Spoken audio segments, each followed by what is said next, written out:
ये वीडियो हर बच्चे के लिए होने वाला है कि अगर आप 40 से 50% वाली कैटेगरी में भी होगी तो आप कैसे 80-90 प्लस जा सकते हो इतने कम टाइम में। मैं यहाँ पर कंसिस्टेंसी के नाम पे चैनल भरने नहीं आया। अगर मैं 15 दिन 20 दिन वीडियो नहीं डाल रहा हूँ और एक दिन वीडियो डाल रहा हूँ तो वो एक दिन का वीडियो, वो एक वीडियो बाकियों के 10 के बराबर होता है। इस बात को मैं डंके की चोट पे बोल सकता हूँ। मैं आप लोगों के मैथ्स को पूरा सुधार के रख दूंगा। तो एनसीईआरटी जाए भाड़ में, अपन तो अपने क्वेश्चंस कर लेंगे जो मैंने दिए हुए हैं। अब ध्यान से सुनो मेरी जान, टाइम है तुम्हारे पास कि तुम कॉन्फिडेंस बूस्ट करने के लिए सस्ते वाले सवाल करते जा रहे हो। 10 20 50 कर लिया। मैं कहता हूं क्या उखाड़ लिया।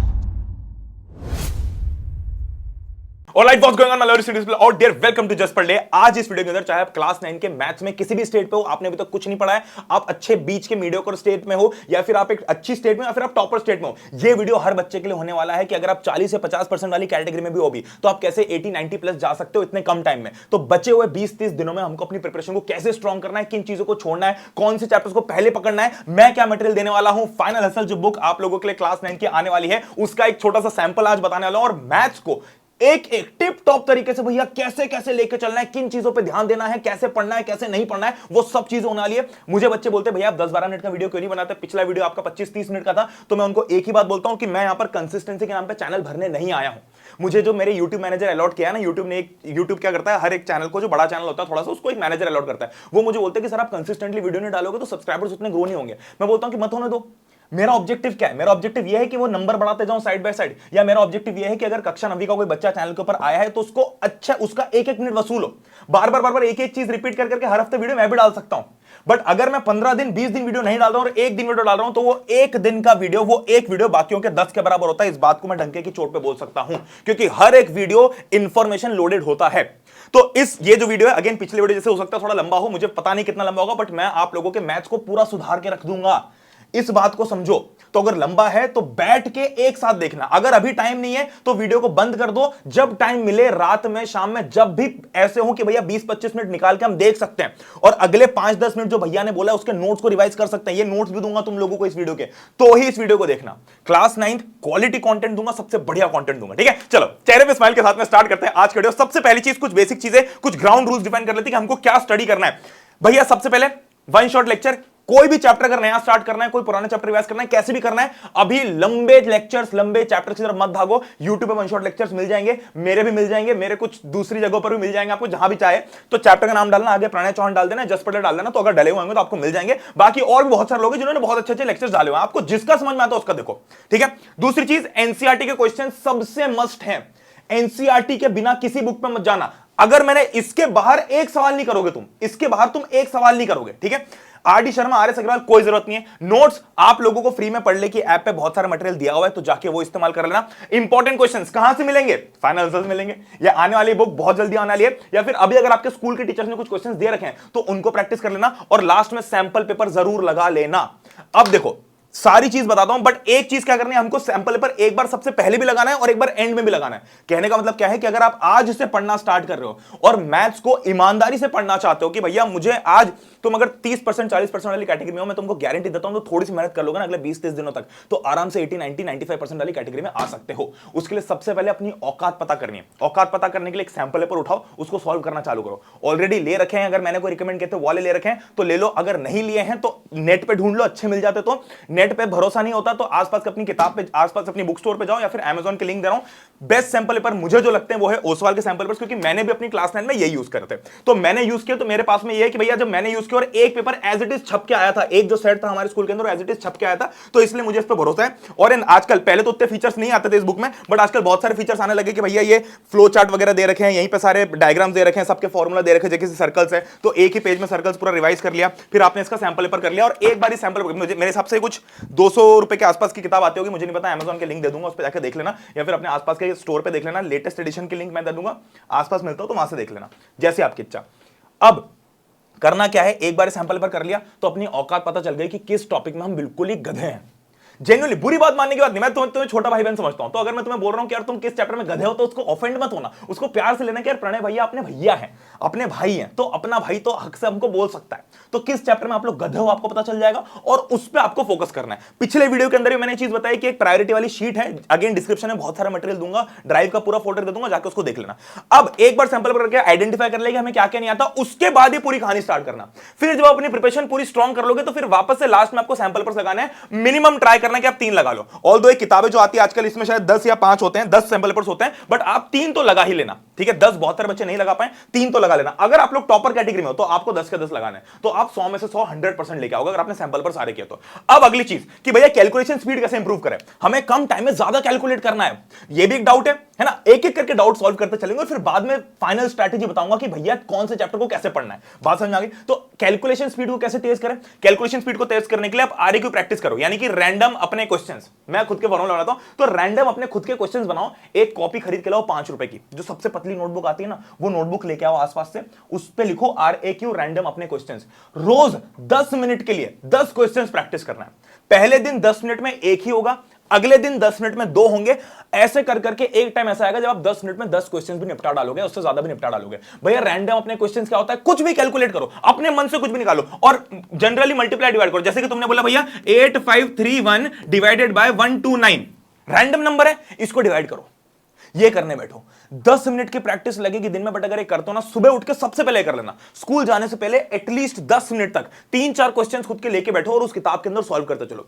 दूसरी चीज कि फॉर्मूला की एक चीट शीट अगर अभी तक नहीं बनी तुम्हारे पास में, अगर अभी तक इसमें हो कि भैया ठीक है कोई बात नहीं लास्ट में बना लेंगे, तो अब वो टाइम आ चुका है।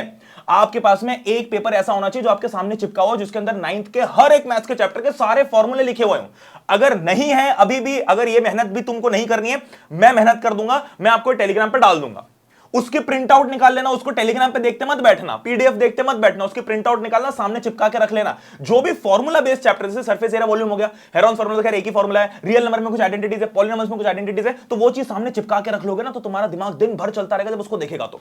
तीसरी चीज भैया टाइम बेस्ड ड्रिल्स करना है, यानी कि जो भी सवाल करने बैठो, जब भी कोई क्वेश्चन प्रैक्टिस कर रहे हो, एक भी क्वेश्चन बिना स्टॉप वॉच का तुम्हारे पास नहीं चलना चाहिए।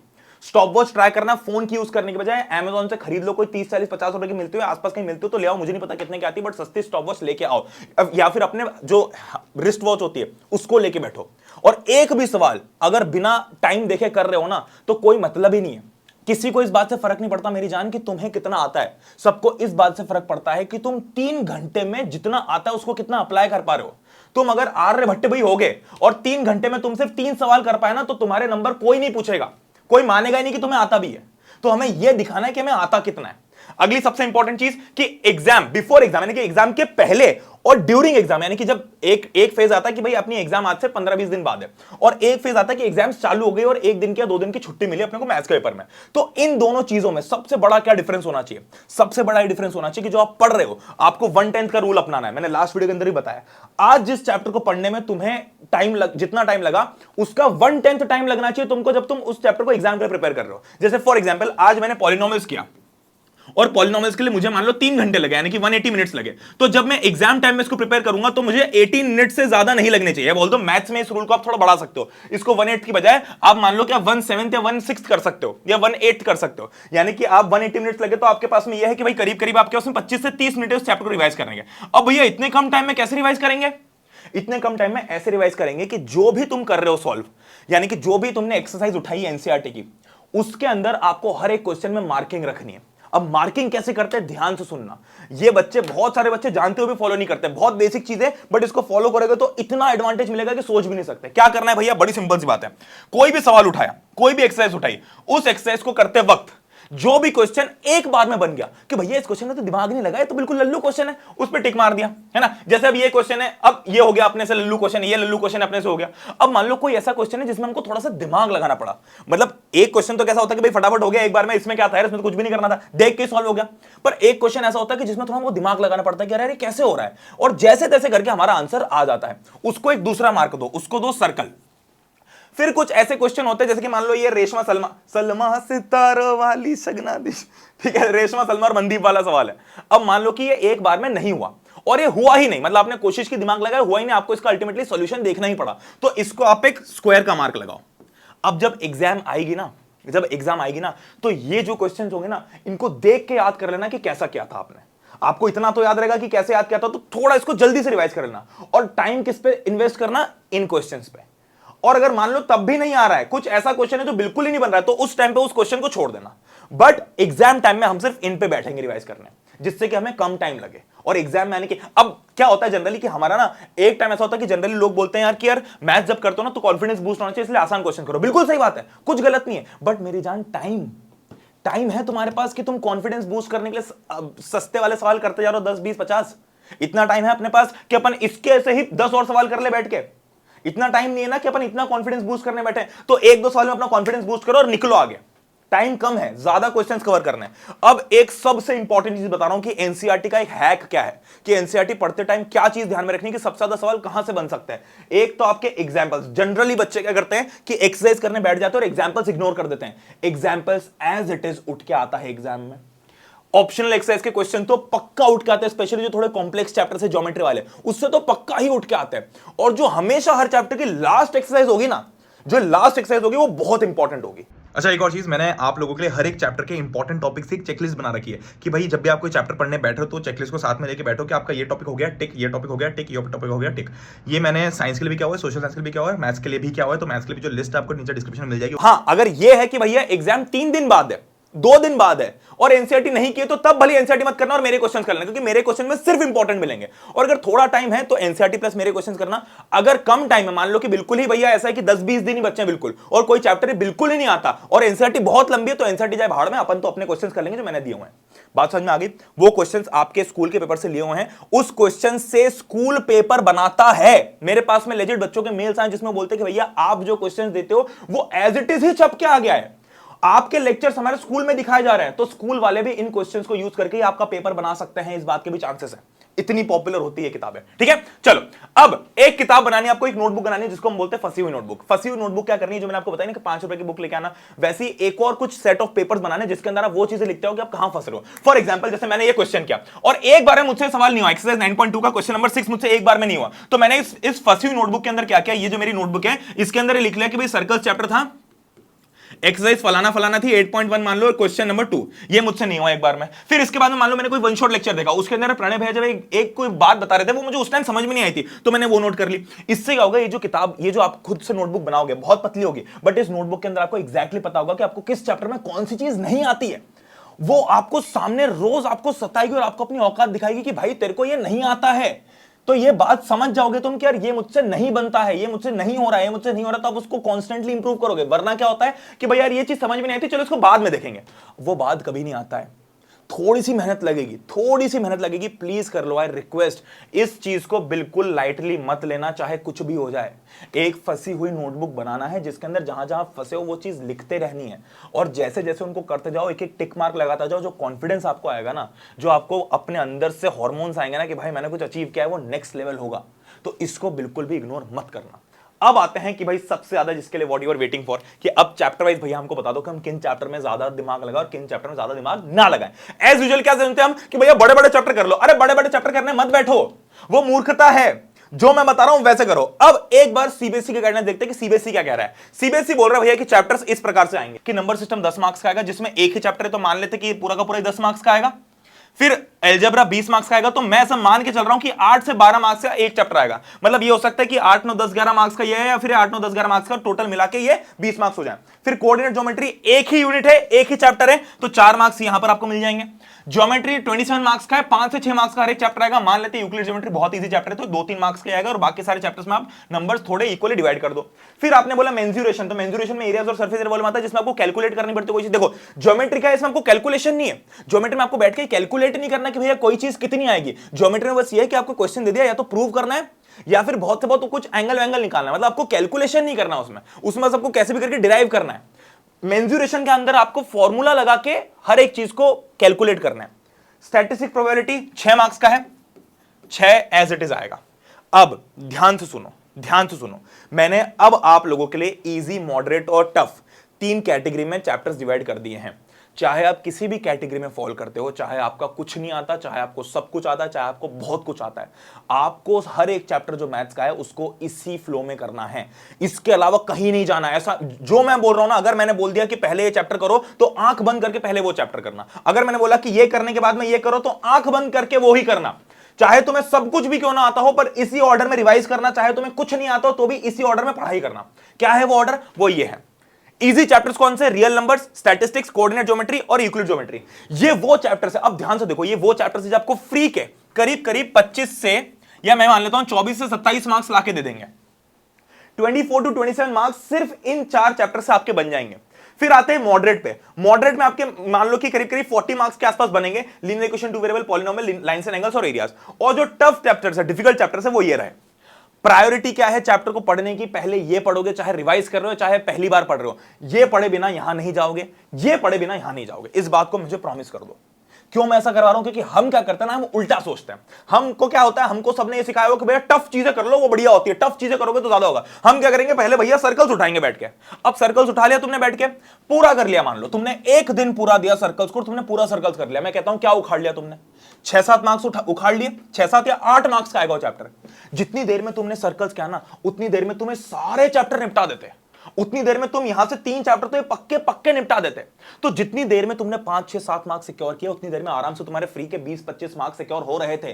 तो ये सर्कल जिसने पढ़ लिया ना, उसने कुछ उखाड़ नहीं लिया है। तो क्या होता है, हमारे आसपास कुछ टॉपर्स होते हैं, वो बोलते हैं अरे देख मेरे को तो ये आता है, डिफिकल्ट चैप्टर्स भी आते हैं। कुछ नहीं होता उसको बोले तेरे को आसान चैप्टर्स आते ही वाले, क्योंकि अगर आसान चैप्टर्स नहीं आ रहे तो डिफिकल्ट चैप्टर किसी काम का नहीं है। तो एक बार ये कर लिया। सिमिलरली रिवीजन के केस में भी भाई, अगर तुम्हारा सब कुछ आता है ना, तो तुम्हें ये मेक श्योर करना है कि इन 4 चैप्टर्स में 1 मार्क्स भी नहीं कटना चाहिए तुम्हारा, 1 मार्क्स भी नहीं, आधा मार्क भी नहीं कटना चाहिए। इतनी प्रैक्टिस लगाओ इन चैप्टर्स की, इतनी प्रैक्टिस लगाओ मेरे दिए हुए क्वेश्चन से, एनसीईआरटी के क्वेश्चन से, सैंपल पेपर से, कि आधा मार्क्स भी नहीं कटे इसमें। एक बार ये कर लिया, यहां से ये मार्क्स सिक्योर हो गए, फिर इस पर जंप किया, यहां से ये मार्क्स सिक्योर हो गए। अब मॉडरेट में भी कुछ चैप्टर्स इजी हैं, जैसे लीनियर इक्वेशन, टू वेरिएबल, इसको मैं इजी बोल सकता हूं क्योंकि इसके अंदर आपको बहुत ज्यादा कैलकुलेशन नहीं करना, कुछ प्रैक्टिस डिमांड करता है। जैसे रियल नंबर्स में तो एक बार को मान लो आपने एक आइडेंटिटी सीख ली और आप उससे मिलते जुलते 2-4 क्वेश्चंस कर ली, तो आप काफी हाई चांसेस है कि आप सारे क्वेश्चंस कर पाओ।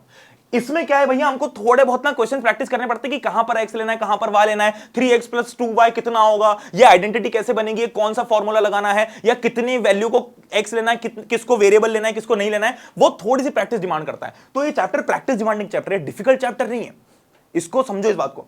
पॉलिनोमियल्स अगेन इजी चैप्टर है। मेनली क्या क्वेश्चन आएगा, जीरो निकालना है, या जीरो दे रखा है, के की वैल्यू निकालनी है। इस टाइप के क्वेश्चंस कर ली तो एक क्वेश्चन तो वैसा पक्का पक्का बनेगा ना, तो 8 से 12 मार्क्स में से 3-4 मार्क्स तो वहीं से बन जाएंगे। फिर लाइंस एंड एंगल्स, मेनली क्या करना है, एक कंसेप्ट सीखा, एक एक्सरसाइज हुई। भैया एक कंसेप्ट सीख लिया कि वर्टिकली ऑपोजिट एंगल क्या होता है, काफी सारे क्वेश्चन हो गए। एक सीख लिया कोइंटीरियर क्या होता है, काफी सारे क्वेश्चन बन गए। फिर आता है एरियाज, एरियाज कर लिया तो यहां पर भी आपको हेल्प करेगा सरफेस एंड वॉल्यूम में। सरफेस एंड वॉल्यूम में काफी सारी चीजें आप लोगों को और आसान हो गई हैं। तो ये फॉर्मूला बेस्ड है, एक फॉर्मूला एक एक्सरसाइज, एक फॉर्मूला एक एक्सरसाइज। तो इसमें हर एक क्वेश्चन करने भले ही मत बैठो, बट हर एक एक्सरसाइज का लास्ट क्वेश्चन जरूर कर लेना। इसे पढ़ना है, इसके अलावा कुछ नहीं पढ़ना। ये नहीं किया तो यहां जाना ही मत, चाहे कोई कितना ही बोले, तुम्हारा स्कूल का टीचर बोले, कोचिंग का टीचर बोले, ये कर लो फिर यहां जाओ, ये कर लो फिर यहां जाओ। अब भैया टाइम का है इतना, अरे तो भाई यहां पर कहने को 4 चैप्टर्स दिख रहे हैं, उतना टाइम लगेगा ही नहीं इसमें। ये कहने को 4 चैप्टर्स दिख रहे हैं, उतना टाइम लगेगा ही नहीं इसमें। जितने टाइम में आप ये 4 चैप्टर्स करोगे, उतने टाइम में आप ये दोनों सेक्शंस कर लोगे। फिर आप इस पे जंप करना, इसमें भी स्ट्रेटेजिकली करना। जो क्वेश्चंस मैंने दिए हैं, जो एनसीईआरटी, सिर्फ वहीं पे दिमाग लगाना, ज्यादा दिमाग मत लगाना। तो लास्ट में कंक्लूड कर देता हूं कि हमने क्या क्या देखा। वन शॉट लेक्चर देखना है, मेरी ई बुक या जो भी बुक, अब बुक के ऊपर अपन बात करेंगे। NCERT sample paper, written practice और मार्किंग ऑफ क्वेश्चंस, ये सबसे ज्यादा इंपॉर्टेंट चीजें हैं। अब भैया बुक का थोड़ा सैंपल दिखाओ, तो ये देखो प्रूफिंग में गई हुई प्रॉपर। ऐसा नहीं भैया कि रैंडमली कोई क्वेश्चन उठा और बुक बना दी, प्रॉपर उसकी प्रूफ रीडिंग होगी, प्रॉपर वो किताब को है जो पब्लिशर से वो देखेंगे, प्रॉपर उसकी टाइप सेटिंग होगी कि यार आपको सही से क्वेश्चन टाइप। जैसे कि अगर मुझे कोई चीज नहीं जमती, जैसे कि कुछ क्वेश्चन ऐसे जिसमें आंसर वहीं दिया हुआ है, मुझे वो चीज नहीं जमी तो उसको वापस रिवाइज करवा रहे हैं, इसलिए टाइम लग रहा है। एक चीज लाऊंगा बट ऐसे लाऊंगा कि देखते रह जाएंगे सब लोग। बात समझ में आ रही है? इसको प्रिंटेड फॉर्म में लाना मेरी जान। अगेन आप लोगों से सॉरी बोलना चाहता हूं क्योंकि बहुत डिफिकल्ट है, 2 चीजों के कारण। एक तो डिलीवरी में टाइम लगेगा, मान लो अगर 4 दिन भी लगते डिलीवरी में, 3-4-5 दिन भी लग जाते डिलीवरी में, तो तुम्हारी एग्जाम्स कितनी पास आ जाएंगी। और दूसरी प्रॉब्लम यह है कि यार अगर किताब, जनरली बताता हूं तुम्हें, वैसे तो बताना नहीं चाहिए, बट इंडस्ट्री स्टैंडर्ड यह है कि जनरली जो बुक्स होती हैं वो 1 रुपए पर पेज के हिसाब से बनती हैं। तो कोई भी व्यक्ति, अगर मान लो मैंने 150 पेज की किताब बनाई है, तो मुझसे 150 रुपए तो किताब बनाने के ही लेगा, उसके ऊपर 40-50 रुपए कुरियर के, तो 200 रुपए तो सिर्फ उस बुक की प्रिंटिंग कॉस्ट हो गई। उसके ऊपर जिन्होंने बनाई, उसके ऊपर जो क्वेश्चन है, उसके ऊपर जो मटेरियल है, वो चीज अलग। तो हर एक चीज की कॉस्ट निकालने के बाद में फिर हम डिसाइड करेंगे कि इसकी क्या कॉस्ट रखनी है। आप लोग प्लीज कमेंट के अंदर मुझे बता देना कि अगर ई बुक लाना चाहता हूं तो क्या आप लोग उसके लिए मान जाओगे। मैं तुम लोगों के लिए ला रहा हूं, मेरे लिए तो ला नहीं रहा हूं, तुम्हारे लिए ला रहा हूं, तुम्हें जैसा जमे वैसा ठीक है। ठीक है, तो ये चीज कर लेना। ये देखो इसकी proofing, proper multiple choice question. भैया मल्टीपल चॉइस क्वेश्चन दिए हुए हैं, सबसे इंपॉर्टेंट ये 1, 3, 2, 3, 4, जिसमें सारे कंसेप्ट कवर हो गए। कोई 50 क्वेश्चन नहीं है, 4 क्वेश्चन है, बट सबसे तगड़े हैं। फिर असर्शन रीजनिंग बोला भैया, असर्शन रीजनिंग दे रखे हैं। इसमें भी सिर्फ ऐसा नहीं कि जनरल क्या होता है, एक असर्शन रीजनिंग दे दिया बस कि भैया असर्शन इज सब कुछ ट्रू है, ये भी कर दिया और कुछ नहीं, इसमें सब कुछ है। वेरी शॉर्ट आंसर, 1 मार्क्स में क्या क्या आ सकता है वो दिया हुआ है। सीबीएसई की मार्किंग स्कीम भी यहां पर लिखी हुई कि भाई 2017 में सीबीएसई ने क्या मार्किंग स्कीम दी हुई थी, उस अकॉर्डिंग क्या क्वेश्चन बना था वो। फिर हमने यहां पर जैसे और क्वेश्चन देखे, ये देखो पूरा का पूरा एक और सवाल है। फिर इसके बाद में short answer type question 2 marks each. इसमें बोर्ड टर्म 2 2014 में ये इस टाइप के क्वेश्चंस आए थे, या बोर्ड टर्म 2 के भी जो पेपर्स होते हैं और उसमें क्वेश्चंस बने थे, ये सारी चीजें की हमने। फिर इसके बाद में हमने सॉल्यूशन देखा इसका। तो ऐसे कर करके हमने पूरी बुक को, ये अभी प्रूफिंग में गया हुआ है, सैंपल ड्राफ्ट था, मुझे दिखाने की इजाजत नहीं थी बट मैंने फिर भी दिखा दिया है। तो इतनी तगड़ी किताब बनने वाली है, आई होप आपको पसंद आएगी। वीडियो को यहीं पे हम समाप्त करते हैं, बहुत हैवी वीडियो हो गया है। और एक्स्ट्रा 5 मार्क्स, हाँ ये बहुत इंपॉर्टेंट चीज है कि 5 मार्क्स एक्स्ट्रा कैसे सिक्योर करें। तो सबसे पहली चीज बताता हूं कि accuracy is much more important than speed. अगर आप बैठ के एक्यूरेटली सवाल कर रहे हो ना, तो वो ज्यादा इंपॉर्टेंट है एज कंपेयर टू कि आप फटाफट सवाल कर रहे हो। तो क्या करना है एक्यूरेसी चेक करने के लिए, सबसे पहले तो प्रैक्टिस अगर आप रोज करते हो तो आपकी एक्यूरेसी वैसे इंप्रूव हो जाएगी। अगर आप पहली बार, हाँ ऐसा है कि आपने कोई क्वेश्चन देखा और उसको पहली बार अटेम्प्ट करने गए हो वहां पे पेपर के अंदर, आपने कोई सैंपल पेपर नहीं लगाया, कोई प्रैक्टिस नहीं, कुछ नहीं किया, वहां एक कंसेप्ट पढ़ लिया घर पे और क्वेश्चन रखने चले गए, तो उस केस में एक्यूरेसी डेफिनेटली बिगड़ेगी, उस केस में स्पीड डेफिनेटली बिगड़ेगी। ठीक है। दूसरा, पेपर को रीचेक जरूर करना। बहुत बच्चे बोलते भैया ये तो बेसिक बात है, बट क्या होता है ना, पेपर जब रीचेक करने बैठते हो तो आपको ना हमेशा, मेरे साथ तो भैया जिंदगी में हमेशा ऐसा हुआ कि मेरे 2 मार्क्स इससे पक्के पक्के इंप्रूव हुए हैं। क्योंकि कई जगहों पर आप सिली मिस्टेक करोगे, कई जगहों पर आप यूनिट नहीं लिखोगे, कई जगहों पर आप कोई फॉर्मूला होगा उसको ठीक से डिस्क्राइब नहीं करोगे, एक आध लेटर मिस कर दोगे, एक आध वेरिएबल मिस कर दोगे। ये किए बिना बिल्कुल पेपर छोड़ के मत आना। और सबसे इंपॉर्टेंट चीज है प्रेजेंटेशन, सबसे ज्यादा इंपॉर्टेंट है, नॉलेज से भी ज्यादा आप कैसा आंसर बेच रहे हो ज्यादा इंपॉर्टेंट है कि आपको आता है कि नहीं आता है। जिसको आता होगा ना और उसने ठीक से नहीं बेचा, उसने क्या किया, जैसे हम बहुत मानते हैं ना अपने, भैया हमको तो सब कुछ आता है और हमने फटाफट आंसर कर दिया। और अगर एक बच्चा है जिसको हो सकता है उतना फास्ट ना उतना वो ना, बट उसने हर चीज अच्छे से लिखी है, हर एक फॉर्मूला लिखी है, फॉर एग्जांपल कोई भी चीज कर रहा है तो हेरॉन्स फॉर्मूला उसने लिखा है, उसके ऊपर एक बॉक्स बनाया है, फिर लिखा है by using this formula we get, इस टाइप से अगर चीज लिखी हुई है ना, तो जो चेक करने वाला व्यक्ति उसकी आंखों में पानी आ जाएगा देख के। हमको वैसा पेपर बनाना है अपना। ठीक है। तो दैट बीइंग सेड, हम लोग मिलते हैं अगले वीडियो के अंदर। ये वीडियो थोड़ा सा लंबा वापस से हो गया, ये वीडियो थोड़ा सा इंफॉर्मेटिव वापस से हो गया, वीडियो थोड़ा सा भारी हो गया वापस से, थोड़ा सा हैवी हो गया है, इसलिए आप लोगों को जितना मटेरियल सब टेलीग्राम के ऊपर डाल दूंगा, डिस्क्रिप्शन में डाल दूंगा, तो बिना देखे मत जाना। जितने मेरे लेक्चर्स आप यूट्यूब पे जाकर देख सकते हो। ऐप के ऊपर फ्री में बहुत सारा मटेरियल अवेलेबल है। फाइनल एसएल बहुत जल्दी आने वाली है, पूरी कोशिश में लगे हुए हैं। कमेंट्स के अंदर प्लीज भर दो कि आप लोगों को क्या क्या क्या क्या क्या चाहिए, और सारी चीजें करने को तैयार हूं मैं। सब्सक्राइब नहीं किया तो सब्सक्राइब करके बेल आइकन दबा दो। बहुत जल्दी हम और वॉर्स और ऐसे लाइव सेशंस भी करने वाले हैं। तो that being said, thank you for watching the video. हम लोग मिलते हैं अगले वीडियो के अंदर, तब तक good bye, take care, love you all, जय हिंद, वंदे मातरम, see you, bye bye bye bye.